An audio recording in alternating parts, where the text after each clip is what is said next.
Assalomu alaykum aziz qo'ylar, kanalimiz a'zolari Quva tumani markazida, ya'ni Zapchast bozori orqa tomonida joylashgan 4x sotik 8 xona uyi bor, oldi koridorlari bor. Uy sotuvga qo'yildi. Bu yerda to'liq pishgan ishda bo'lgan, xudo xolasa. Remontlari ham почти 80% bo'lgan. Kirib yashagan zo'r joy, xudo xolasa. Ichkarilarini ham ko'ramiz, yurib ketdik. Ichkariga kirganimizda sahnani ham chiroyli qilib qo'yilgan. Bu yerda o'rtada chiroyli zelyoniy zona qilib, atrofdan plitkalar qilib o'rab qo'ysalar ham bo'ladi. O'ng qo'limizda mehmonxona qilib qo'yishgan. Akfalari ham ana qimmatidan. Bu yerda o'zlariga moslab hamma yo'g'ini yaxshisidan qo'ygan. Ichkarini ham ko'ramiz. Mehmonxonamizdan holatda ko'rib turibsizlar. Tepalar natijli patolog bo'lgan. Oddiy rang berilgan ekan. Parket bor. Shu joyda endi nari xonalarni ham ko'ramiz, yurib.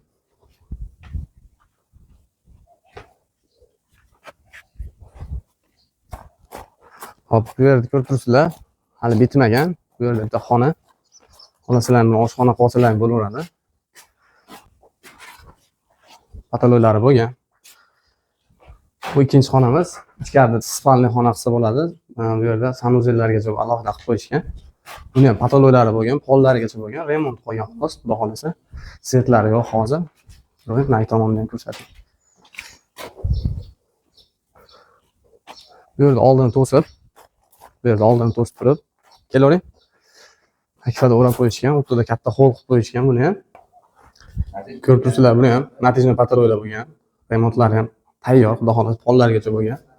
Ko'rib turibsizlar, bular ham tayyor, xudo xolasa. Bu yerda yana bitta xonamiz mana. Detskiy xona qilsa bo'ladi. Pollari to'pli pol qilib qo'yilgan, radiatorlarga joylar qo'yib qo'yishgan. Bu yer tayyor yashagan xona. Buni ham spalniy xona qilsalar ham bo'ladi. To'g'rida sanuzellari bor alohida buni ham. Remontlarni ko'ryapsizlar. Xudo xolasa idealni qilib qilishgan, o'zlariga moslab.